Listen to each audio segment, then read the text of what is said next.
Welcome to the Bo Jackson Elite Commitment Spotlight. We're here with Max McCann of Bishop Watterson High School.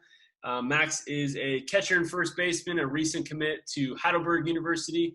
Excited to talk to him about his commitment. How you doing, Max? Good, how are you? I'm doing very well, very well. So we're pumped to get into a bunch of good stuff here.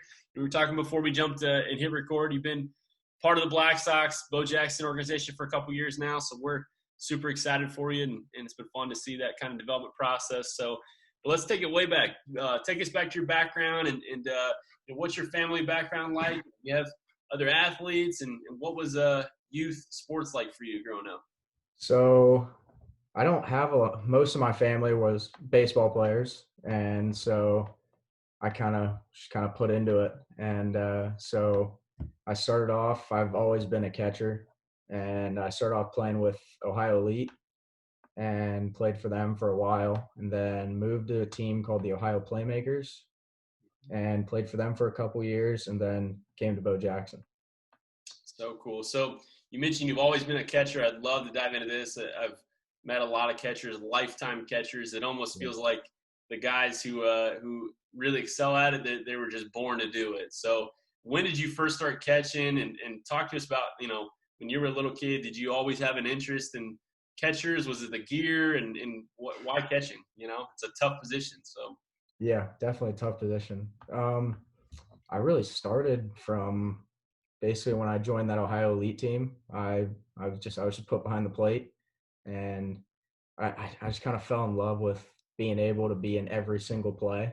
Like there's really no time where you're not involved. There's always a place for you to be. You're always there, always involved. So I think that's what really made me fall in love with the position.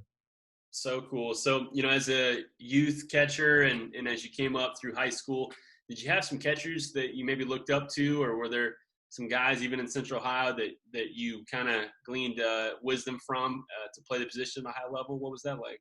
Yeah, so at Watterson, Cole Andrews, who was part of the Bo Jackson organization, he was when I ended up transferring halfway through my freshman year to Watterson, and he really made me feel welcome and all these things, and it was really awesome for him to work with him, and we even still work today at the Bo Dome when he comes back from Miami and all kinds of things like that. Yeah, very cool. You're right. Yeah, Watterson's a catcher factory apparently, and Cole's done a great job and doing some great things in Miami. What is maybe something that you guys have worked on together over the years that has been huge for your development as a catcher? I think framing would probably be the biggest one. We always work on blocking and transitions, things like that. But I think really it's basically this past summer, me and him really worked on taking my framing to the next level. And that was really helpful for me in the summer of 17U, and really worked out for me and helped me get to where I'm at today. Man, that's awesome. And what a great position. I mean, there's so many intricacies to it, from framing to, controlling the running game, to calling a game behind the plate, to the leadership component. And, the great ones can put all that together and then have a flavor of just toughness back there. And you fit the bill for all those things. And you're in my mind, when I saw you play this summer, I thought this is a guy that was born to catch, and it's fun to see. So, but you mentioned kind of, your ability to work with Cole at the Dome. Obviously, you get the Watterson connection, but talk a little bit, because yourself and a lot of guys on your summer team, we see at the Dome all the time. You guys are always in there training, always swinging, always getting work in on your own. I see some instruction and how helpful has the Dome as a facility been for your development and growth as a player? Yeah, it's been a blessing. I mean, being able to go in basically whenever I want, summer, spring, winter, that it's just really been able to take my game to the next level. And I mean, being able to go in with all the guys, like even guys who don't even live close, they're still in there all the time, and we always are working together. We always try and help each other, and we're always in there hitting and taking fungos and all kinds of things like that. It's just been Dome just basically helped me to get to. I don't think if I didn't have the Dome, I wouldn't be where I'm at today at all. That's incredible, man. And you've been definitely one who has taken full advantage of this facility and your involvement in it, and you're in there all the time, and and getting good work in. So it's exciting to see some of that pay off, and it's just going to continue to pay off. Obviously, you got a good rest of your senior year here, but as lifetime members, so don't leave us. Keep going back and working. So I want to talk a little about your Black Sox and your 18U Bo Jackson elite team. A lot of guys off this roster are starting to commit here in the last month or so, early fall to now. Some future foes in the OAC for you in the NCAC. That's going to be fun to follow. And obviously Durinsky heading to Seton Hill. It's exciting as well. Talk about just that experience. You guys have been together for a couple years and a lot of college players on that roster. How helpful has that experience been for you in your development? I mean, it's really been like a family almost, like back to going with everybody come to the Dome. I mean, we stay in contact all the time. We text every day almost. And like, we're always like, hey, who wants to come hit? Who wants to go work at the Dome? And it's even those guys like that live super far and things like that. Like they're still in there all the time. And I feel like those guys have really helped push me to be my best. And I feel like I've helped them push themselves too. Oh, no doubt. Certainly. And, one thing is I've noticed you guys all interact. Saw you guys play in the summer. I see you at the Dome all the time. It seems like a very tight knit group. You guys seem to have a lot of high relationships and you're hyper competitive together, which is a blend. It's a dream scenario, really. What are some of the contributing factors that have led to the high relationships? Because that's often how we grade a summer ball experience, and the development is great, the competitiveness is great, but at the end of the day, we often evaluate an experience on if I enjoyed being around the people or not. And you guys really seem to enjoy being around each other. And how did that come about? Was that just naturally? I mean, it just fell into place, or what has been some of the factors why you guys are so close?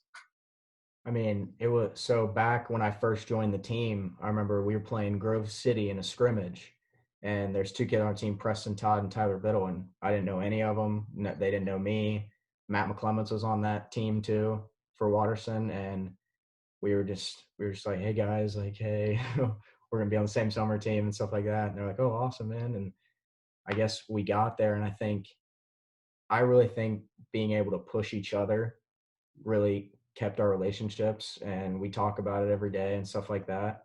So I really think if we weren't as competitive towards each other and working to beat each other out at every spot, I don't think we'd have the same relationship that we do.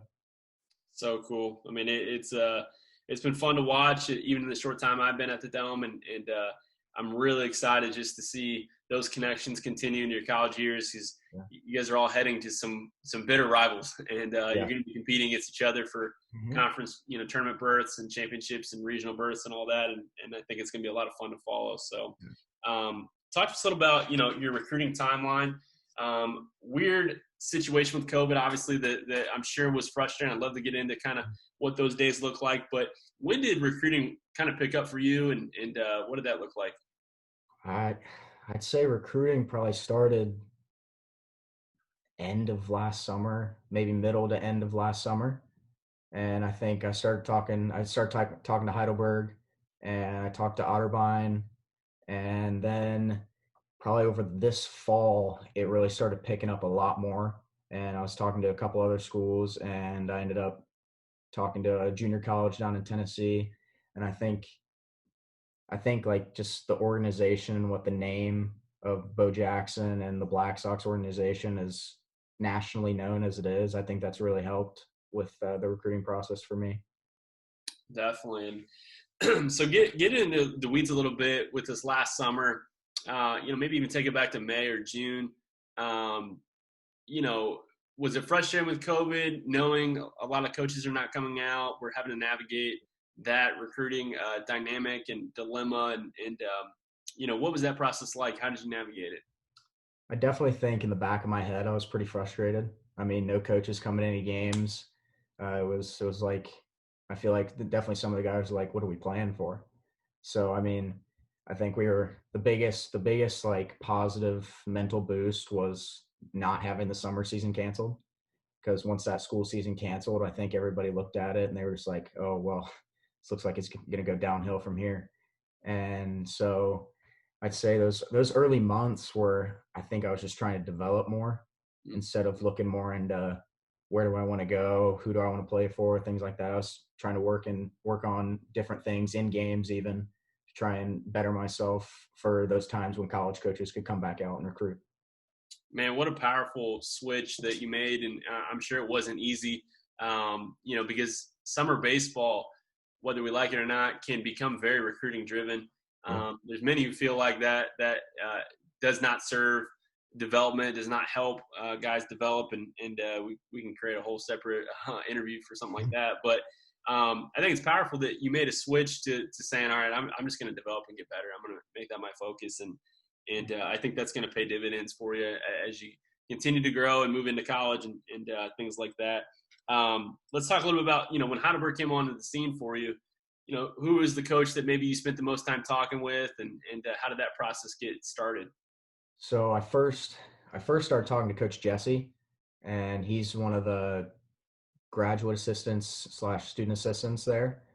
And basically one day Patrick Lavelle is our coach, so he's a Heidelberg alum, so I think that helped a lot. And he texted me one day, and he was just like, "Hey man, how are you? Would you like to come down on a visit?" And I was like, "Of course, definitely." And went down and basically fell in love with it. The campus is awesome. The team obviously really good, and they compete at every level, high levels, national levels, and I think that really was just like a big decision factor for me. Yeah, definitely. And I'd love to dive into that.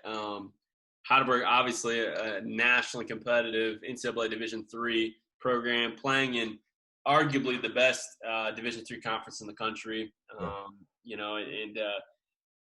We can get into maybe other opportunities you had, and there's a lot of people who view their kind of recruiting process like, I just want to climb to the highest level I possibly can, and Mhm. I don't really care if the team I'm going to is competitive, or Heidelberg would not fit that mold. And how did you navigate that, seeking to find a competitive environment over caring about what level you're heading to, and talk us, or walk through that with us, just kind of what was going through your mind with that. To me, I think the one thing I was looking for is I don't want to go somewhere where I think, and I've been told that I'm going to start as a freshman. I wanted to go somewhere where I'm going to have to earn that spot. And I think Heidelberg gave him that best chance. And I think some guys look at it like, got to go D1. It's got to be D1. If you don't go D1, you're not good. But as Heidelberg's a great example, I mean, D3 schools, they got kids that could pitch D1, catch D1, hit D1, and there's also kids at the Division I level that should be playing D3. And I think it's just a lot of kids think D1 or bust, and I guess in the back of my mind, I was just like, I just want to go somewhere where I'm going to play and I'm going to compete and I'm going to win rings. Mm, that's a powerful, powerful statement right there. And I love the way you're thinking. And it's just going to serve you as you head into college. There's unfortunately a lot of shuffling that goes on in college. If guys get a semester in or a year in and realize this is not what I thought it was going to be. When I hear you talk, and especially some of the factors, here's some big statements in there, of you're looking to go to a place where you're not going to play right away. You're going to have to fight for your spot, looking for a place where you're going to, compete for rings. Those are the types of things that I think are going to set you up for a long, enjoyable career in college at one place, which is the goal as well. So that's incredible stuff for sure. You're exactly right with multiple levels, and there is some great baseball being played in the OAC and the NCAC, and some of these regional tournaments you're going to see are some pretty special competitors. So I'm excited to hear how that goes for it. Talk as you went through these schools, and obviously sorting levels and different colleges and different factors of if you'll play here early, if you won't. How did you go about navigating finding the right fit as a college? With the whole package. Yeah. What advice would you give on finding the right fit? I'd say school comes first. So I'd say you got to look for, if you don't know what your major is going to be, you got to look for a place where you can see yourself living for 4 years. And if you do know your major, it's definitely looking at a place that has that major that you would like. And I think Heidelberg, for me, the way that the coaches are with school and making sure everybody's staying on task and getting to class and things like that, I think that was big for me, is knowing that the coaches don't just care about baseball. They care about school too. And I mean, because baseball is not going to last forever. So, I mean, school definitely is the number one priority. So, Right. Yeah. Did you have some mentors who've kind of shared this information? You're dropping a lot of wisdom and knowledge here. A yeah. couple of key things, I hear you say of finding a place where you're going to live there and go to school there. Not a lot of people do that. How did you balance? Baseball is going to be a big factor for my recruiting decision, but it's not going to be the only factor. I'm going to get a degree. I'm going to live there. And how did you navigate that? I mean, I did have great mentors, Patch Clavel, Jordan Cairo, my dad even. I mean, they were all big, like even Patrick, who was my summer coach, and Jordan, who's my hitting coach. I mean, they were just like, you got to find a spot where you're going to like to live, because it's not going to be fun and it's going to suck if you're going to be at a place that you don't like. And I mean, I guess I just was kind of like, yeah, I agreed 100% with that. And I basically looked at a place that was smaller and things to do outside of baseball, because there's time off and so I mean, I looked at the guys, talked to some of the guys, and see what they did outside of baseball and class and things like that. And I just felt like Tiffin, Ohio, and Heidelberg were a great spot for me. Yeah, man, it's such good stuff. And, there's no question in my mind anyone who listens to this is going to gather some great advice to help, them navigate this process. You're speaking almost with an authority, like you've already experienced it and learned from mistakes without having made any mistakes, which is the best way to kind of navigate transitions in life, in my opinion, that you looked at a lot of different angles, you can tell. If you were to go back and talk to, maybe a freshman or a sophomore, Max McCann, who is beginning that whole journey, what are a couple things that you would maybe tell him that would save him some frustration or some negative emotions in this process? What kind of advice would you give to a younger you? I'd say basically one of the biggest things is take your time. I mean, you don't want to, that first offer comes, you don't want to rush. I mean, I got Heidelberg's offer, and I took some good time to think about it, and took multiple other visits, to just weigh all my options. And I think kids need to maybe think more about where I can live and the school part. And I think that was probably the biggest thing that I would tell kids, is take your time. So good. So good. So we'll close with one more question. You obviously play for a highly competitive high school program, Bishop Watterson, and what's one thing from a school team standpoint you're really hoping to achieve as a team this in your final year, of high school baseball? I mean, this year we're pretty young. We lost a lot of seniors, and I guess there's a couple seniors, me and a couple other dudes, that really need to take leadership and guide these guys into winning games, winning the CCL, getting to districts, getting to regionals, and winning states. I think those are our biggest goals.